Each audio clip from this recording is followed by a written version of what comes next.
Hi everyone, Tony St. Mark here, and it's Friday night. I am so happy that I got through the week, and here, 9 o'clock, live as promised.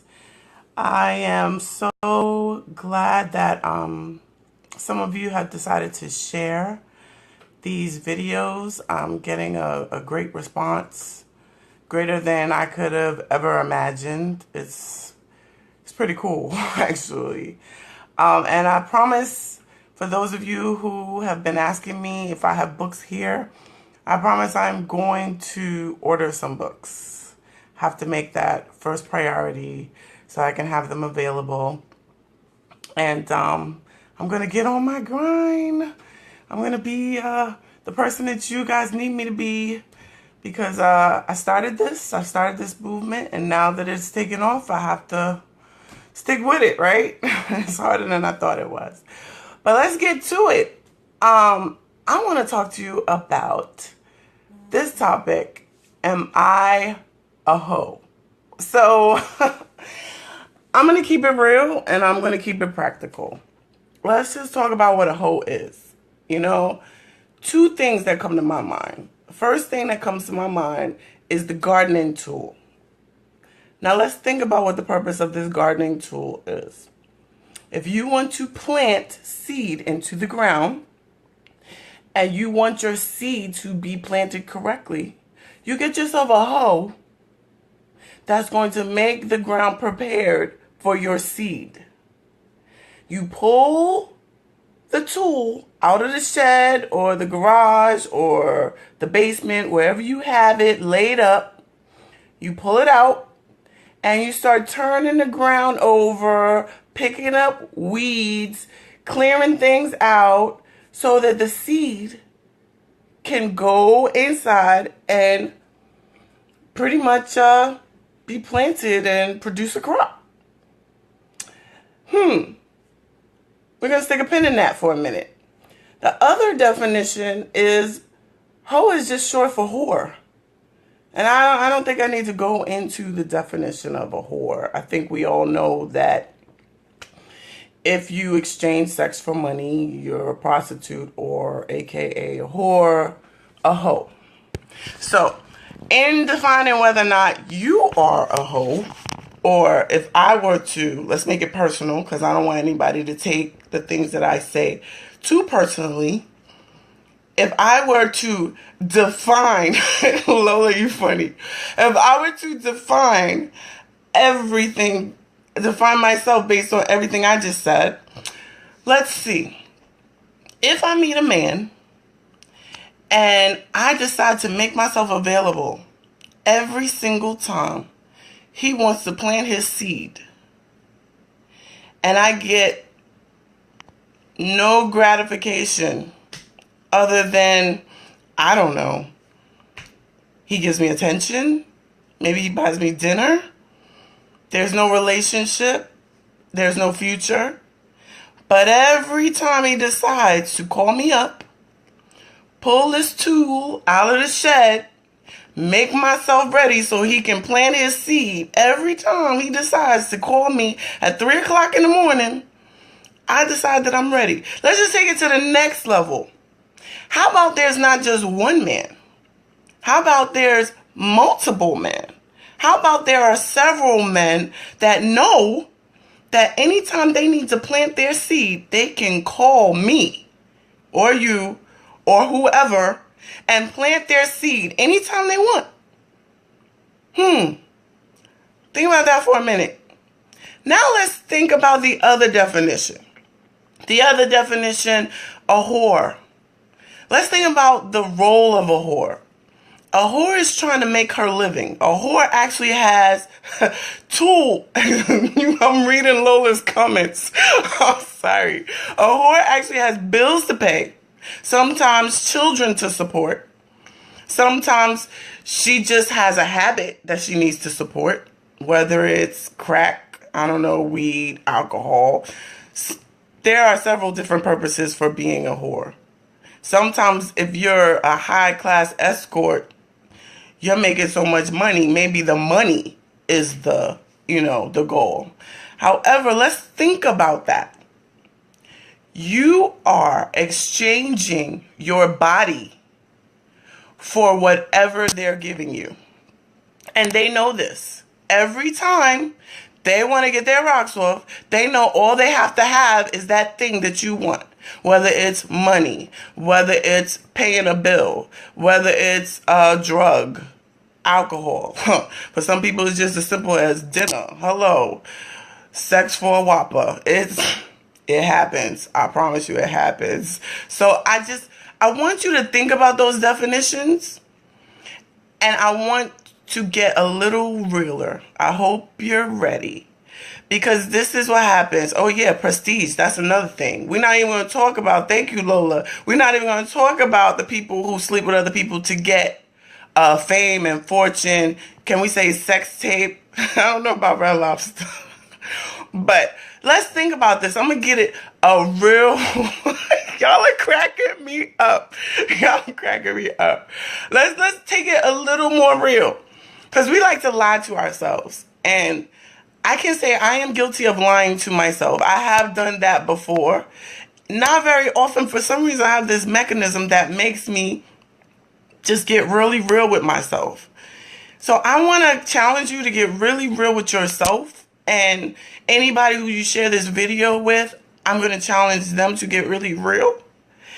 How many times have we gotten with someone hoping that we're going to get something from them? And I want you to ask what that may be. If that's the case, that's a type of hoe.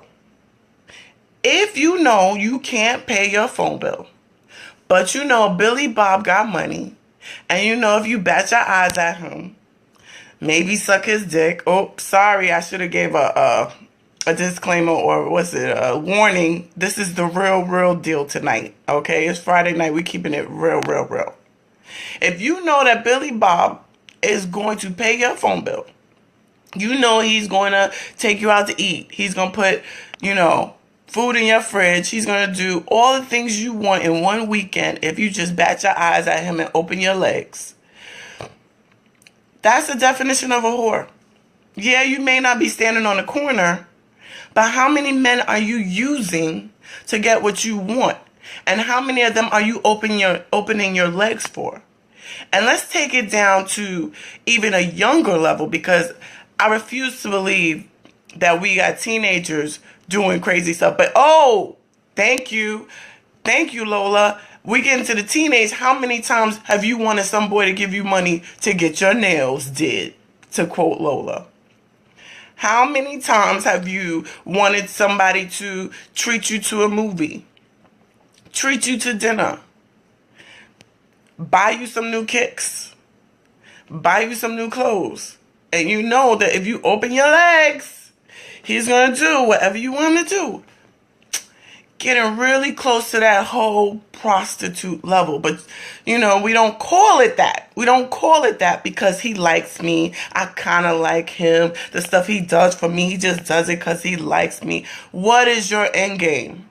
We had this conversation before. If you're using him and you're giving your body away, guess what?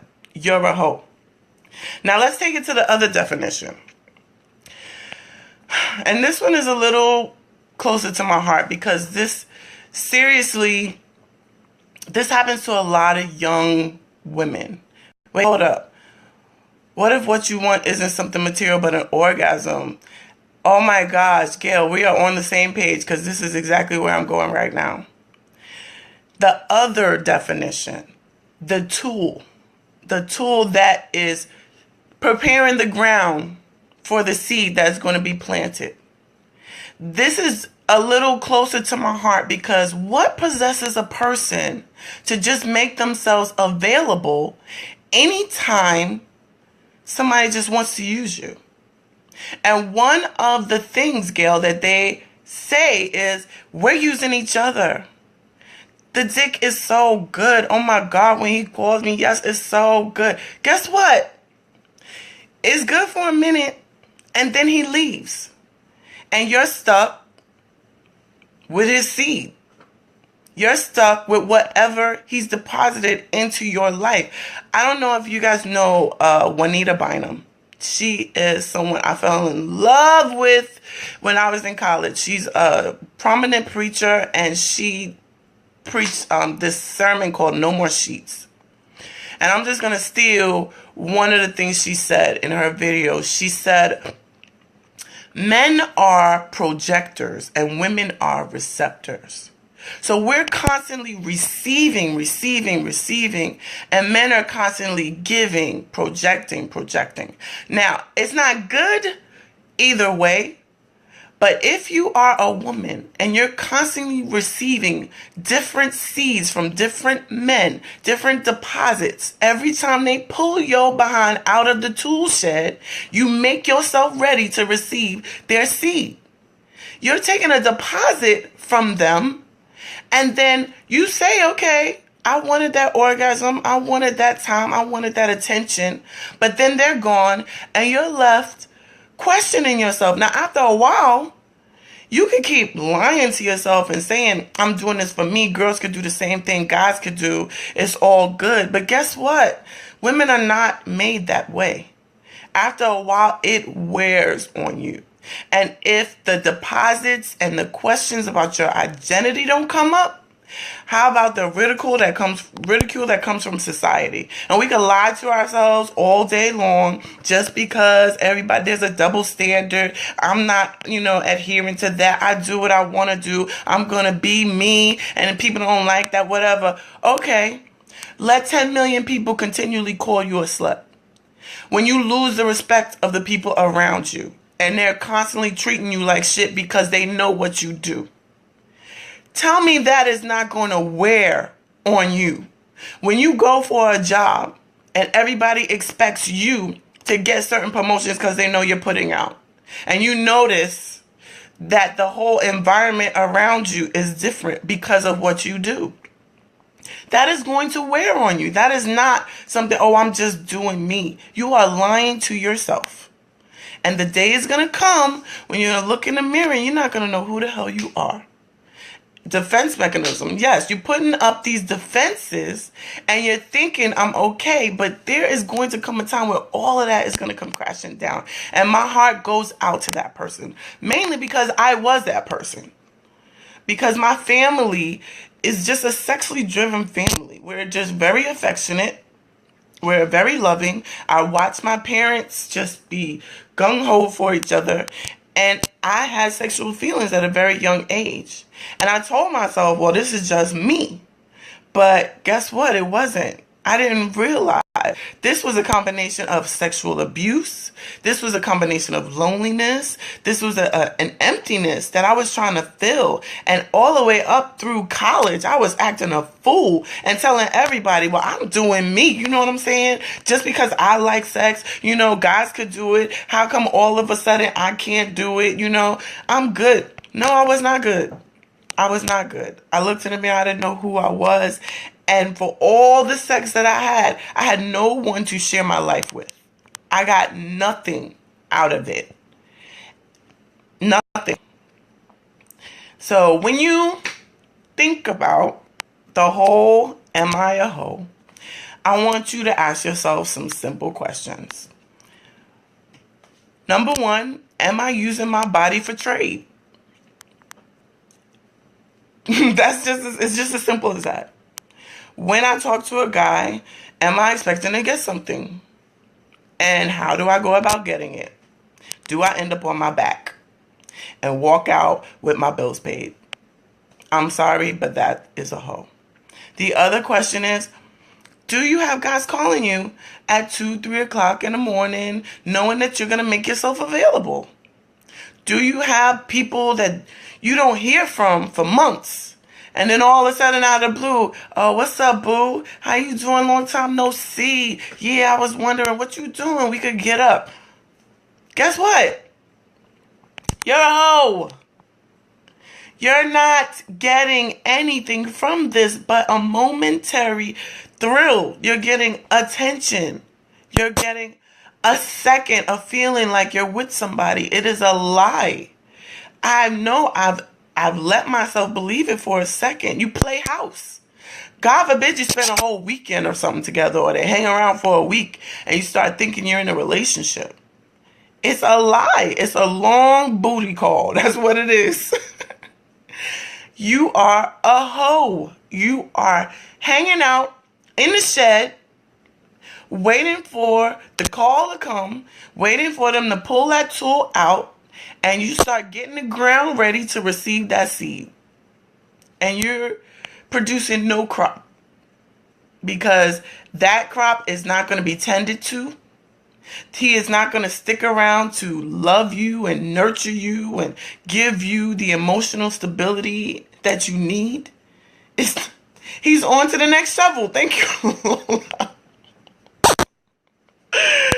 I want you to really think about this. And I feel like of all the things that I've talked about, this is really important, because so many women are starting to tell themselves that they can do what men do. And I'm sorry. You can't. And as for the men, those men out there that are listening to this, let me tell you something. If you keep sowing your seed in different, let's say, gardens, if you keep sowing your seed in different gardens, you're not going to get a harvest either. It takes a lot of work to build a crop. You have to hang around. You have to check on it. You got to fertilize it. You got to water it. You have to take care of that crop. If you just sow some seed and then you leave, you're not going to get anything back. If you keep depositing in different banks, you're not going to get a return. And I've said this before, when you're in a healthy relationship, you receive from your man and your man deposits into you. And you can take that deposit and turn it into something awesome and give it back to him. And it can turn him into the king that he was supposed to become, because you're building him up and he's helping you become the nurturer that you want to be. Otherwise, you ain't nothing but a damn weed, like Lola just said. He just planted you, left you, and let you just sit there and die. I mean, it's so important that you get this, because we do some desperate things so that we don't have to feel lonely. We do some really desperate things. We settle for these things so we don't have to feel lonely. Yeah, I do talk in metaphors, Gail. But I want to say thank you for joining me again. And please, Chronicles of a Teenage Sex Life. Please get your copy. And I promise you guys, I'm putting an order so that I can have some here for those of you here in Brooklyn who want to come pick it up. Or not just Brooklyn, New York, you know. My people up in the Bronx, my people in Manhattan. I love y'all. And I just want to thank you for supporting me. It's just, let's get this movement going. The Tony St. Mark movement is rolling. This message needs to reach the masses, because we have to build sexual awareness, and we have to build some healthy sexual habits and healthy relationship habits, just for our own sake. You know, I'm tired of women becoming doormats and men turning into these dogs because they've been abused. You know, we need to change this. We need to do something about it. So, I love you guys. And the comments, Lola, you're killing me. I love you guys so much. Thank you for being here. And once again, as always, share, share, share, share. You have no idea how much it means when you share. There are friends that are on your list that are not on my list. So when you share this, you reach people that I would never be able to reach. And some people really need to hear this. There are some people that you know they're out there sleeping with everybody, and you don't want to say anything to them. So let me say it to them. Just share the video, tell them to watch it, and hopefully the message will be received. So please share. Thank you for your comments and your love. I love you guys so much. I see, oh my God, Chola, Dawn, I see all of you, my cousins. Oh my God, I love y'all so much. All right. I'll talk to you guys later. Have a happy Friday. This is my birthday weekend. Libras rule. October 10th, I'm going to turn it up. So, actually, I want to tell you, I'm not going to have a broadcast tomorrow or Sunday. And maybe not Monday. I'll let you guys know because I'm turning it up for my birthday weekend. But I love you guys so much. And I will talk to you later. Woohoo! Hey, Lou.